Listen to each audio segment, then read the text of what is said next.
Massage நிலையம் என்ற பெயரில் நடத்தி வந்த விபச்சார விடுதி 5 அழகிகளை மடக்கி பிடித்த போலீஸ். நாளை திருகோணமலை யாழ்ப்பாணத்திற்கு இடையில் கரை கடக்கும் தாளமுகம். கிலோமீட்டர் வேகத்தில் அடிக்கும் காற்று. டக்ளஸ் 4 மில்லியன் சரீர பிணையில் விடுதலை. ஜோன்ஸ்டன் பெர்னாண்டோவுக்கு விளக்கமறியல் நீடிப்பு. 3 வாகனங்கள் ஒன்றோடு ஒன்று மோதி விபத்து. ஒருவர் பலி, 10 பேர் காயம். 2 மாவட்டங்களுக்கு மண்சரிவு சிவப்பு எச்சரிக்கை. மீண்டும் நிலநடுக்க வாய்ப்பு. தமிழீழ போராட்டத்தை விற்பனை செய்து அரசியல் செய்த இந்திய அரசியல்வாதிகள். அர்ச்சுனா பகிரங்கம். பிள்ளைகளுக்கு இலகுவான கல்வியே எமது நோக்கம். அனுர கருத்து. தொடர்ந்தும் செய்திகளை தெரிந்து கொள்ள நியூஸ் ஃபர்ஸ்ட் அப்டேட்ஸ் சேனலை சப்ஸ்கிரைப் செய்யுங்கள். செய்திகள் தொடர்பான உங்கள் கருத்துக்களையும் கீழே பதிவிடலாம். இலங்கையில் அண்மை காலமாக மசாஜ் நிலையம் என்ற பெயரில் இயங்கும் விபச்சார விடுதிகள் சுற்றி வளைக்கப்பட்டு அங்கு வேலை செய்யும் பெண்கள் கைதாகி வரும் நிலையில் பேலியகொடை பகுதியில் நேற்று இரவு மசாஜ் நிலையம் என்ற போர்வையில் இயங்கி வந்த விபச்சார விடுதி ஒன்றில் மேற்கொள்ளப்பட்ட சுற்றி வளைப்பில் 5 பெண்கள் பேலியகொடை போலீசாரால் கைது செய்யப்பட்டுள்ளனர். பேலியகொடை போலீசாருக்கு கிடைத்த இரகசிய தகவலை தொடர்ந்து மேற்கொள்ளப்பட்ட சுற்றி வளைப்பில் பெண்கள் கைது செய்யப்பட்டுள்ளனர். கைது செய்யப்பட்டவர்களில் விபச்சார தொழிலில் ஈடுபட்ட 4 பெண்களும் மசாஜ் நிலையத்தின் பெண் உரிமையாளரும் அடங்குவதாக போலீசார் குறிப்பிட்டுள்ளனர். கைதானவர்கள் வெள்ளவத்தை, கிரிமெட்டியாவ, ஹொரணை, கடவத்தை மற்றும் நீர்கொழும்பு ஆகிய பிரதேசங்களைச் சேர்ந்த 25 முதல் 40 வயதுக்குட்பட்டவர்கள் என்றும் அவர்கள் தொடர்பான மேலதிக விசாரணைகளை பேலியகொடை போலீசார் மேற்கொண்டு வருவதாகவும் தெரிவிக்கப்பட்டுள்ளது.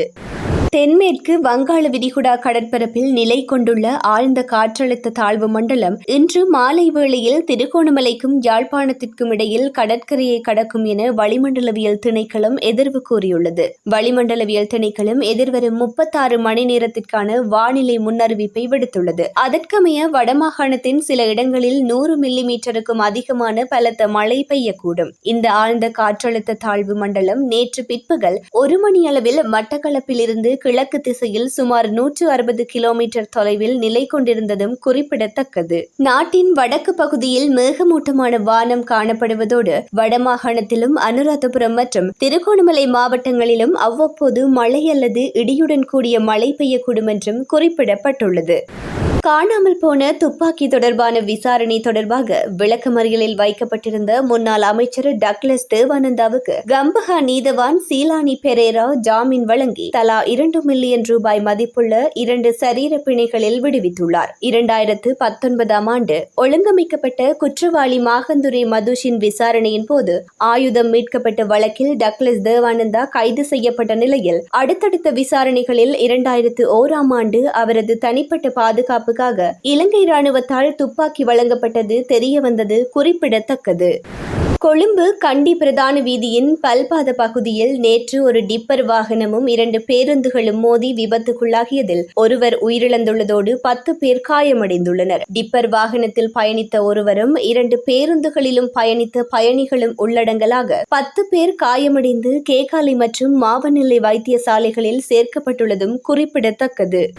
தற்போதைய நிலவரத்தை கருத்தில் கொண்டு தேசிய கட்டட ஆராய்ச்சி நிறுவனம் கண்டி மாவட்டத்தின் உடுதும்பர மற்றும் நுவரெலிய மாவட்டத்தின் நீல்தண்டாகின்ன வலப்பனை ஆகிய பிரதேச செயலக பிரிவுகளுக்கு மண்சரிவு சிவப்பு எச்சரிக்கை விடுத்துள்ளது. அத்தோடு மண்சரிவு எச்சரிக்கை 2ஆம் கட்டத்தின் கீழ் மாத்தளை மாவட்டத்தின் வில்கமுவ மற்றும் நுவரெலிய மாவட்டத்தின் மதுரட்ட, ஹங்குரன்கெத்த ஆகிய பிரதேச செயலக பிரிவுகளுக்கும் அபாய எச்சரிக்கை விடுக்கப்பட்டுள்ளது. மழையுடனான காலநிலை நிலவுவதால் மண்சரிவுக்கான அறிகுறிகள் தென்படக்கூடும் என்பதோடு அவ்வாறான அறிகுறிகள் தென்பட்டவுடன் உடனடியாக அந்த இடங்களிலிருந்து வெளியேற நடவடிக்கை எடுக்க வேண்டும் என்றும் அறிவுறுத்தப்பட்டுள்ளது.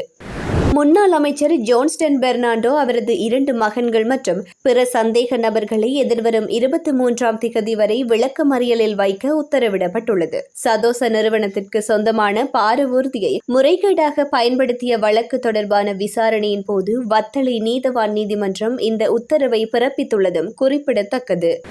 பெற்றோருக்கு சுமையும் பிள்ளைகளுக்கு துயரத்தையும் கொடுக்காத ஒரு கல்வி முறையை நாட்டில் கொண்டுவரப்போவதாக ஜனாதிபதி அனுரகுமார திசாநாயக்க குறிப்பிட்டுள்ளார். நாட்டின் மாணவர் தலைமுறைக்கு சர்வதேசத்தை வெல்லக்கூடிய நவீன கல்வி முறை தேவை என்றும், கிராமிய பிள்ளைகளை வறுமை சுழற்சியிலிருந்து மீட்கக்கூடிய ஒரே வழி கல்வி மட்டுமே என்றும் ஜனாதிபதி சுட்டிக்காட்டினார். பொய் பிரச்சாரங்களுக்கு அடிபணியாமல் நாட்டுக்கு தேவையான கல்வி மறுசீரமைப்பு செயல்முறையை தொடர்ந்து முன்னெடுத்து மாணவர்களுக்கு சிறந்ததொரு எதிர்காலத்தை உருவாக்க நடவடிக்கை எடுப்பதாகவும் ஜனாதிபதி இந்த நேரத்தில் தெரிவித்துள்ளமை குறிப்பிடத்தக்கது.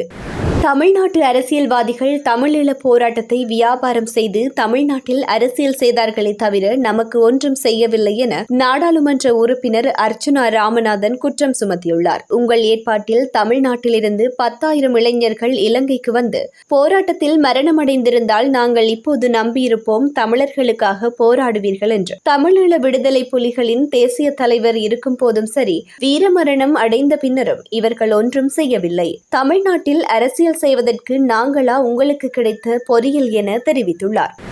நாட்டில் பெரும் சர்ச்சையை ஏற்படுத்தியுள்ள முக்கிய குற்றச்சம்பவங்கள் தொடர்பான விசாரணைகளில் முன்னேற்றம் வருவதாகவும், விசாரணைகள் முடிவடைய குறிப்பிடத்தக்க கால அவகாசம் தேவை எனவும் அரசாங்கம் தெரிவித்துள்ளது. அந்த சம்பவங்களுடன் தொடர்புடைய முக்கிய ஆதாரங்களை மறைத்தோ அழித்தோ உள்ள நபர்களை அடையாளம் காண குற்றப்புலனாய்வுத்துறை விரிவான விசாரணைகளை ஆரம்பித்துள்ளதாக தெரிவிக்கப்பட்டுள்ளது. பொதுமக்கள் பாதுகாப்பு அமைச்சர் ஆனந்த் விஜயபால இந்த விடயங்களை தெரிவித்துள்ளதோடு, குறித்த சம்பவங்களில் பெரும்பாலான மிகுந்த சிக்கலுக்குரியவை என அமைச்சர் தெரிவித்துள்ளார். ஆதாரங்களை மறைத்தோ அல்லது அழித்தோ உள்ளவர்களை கண்டறிவதற்கு விசேட கவனம் செலுத்தப்பட்டுள்ளதாக தெரிவித்துள்ளார். ஈஸ்டர் ஞாயிறு தாக்குதல் மற்றும் 2015ஆம் ஆண்டு பத்திரிகை ஏலம் தொடர்பான விசாரணைகளை விரைவுபடுத்த உத்தரவு வழங்கப்பட்டுள்ளது. 2022ஆம் ஆண்டு இடம்பெற்ற தினேஷ் ஷாப்டர் கொலை சம்பவம் தொடர்பாக இதுவரை குற்றவாளிகள் சட்டத்தின் முன் கொண்டுவரப்படாத நிலையில் அந்த விசாரணையை தீவிரப்படுத்த நடவடிக்கை எடுக்கப்படுகின்றது.